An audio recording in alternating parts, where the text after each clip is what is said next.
ವಿಜಯ್ ನೋಡಿ ಇಲ್ಲಿ ಡ್ರೆಸ್ ತಗೊಳಕಂತ ಬಂದಿದ್ದಾನೆ. ಇಲ್ಲಿ ನೋಡಿ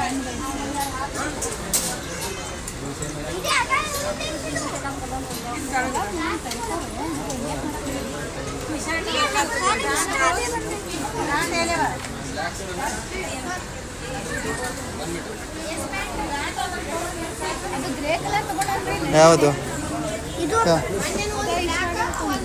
ಏಯ್ ವಿಜಯ್ ನೋಡ್ರಿ. ಹಾಂ ತಗೋ,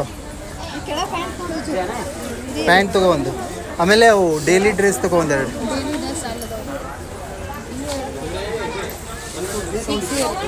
ಟೈಟ್ ಆಗುತ್ತೆ ಈ ತರ ಕಲರ್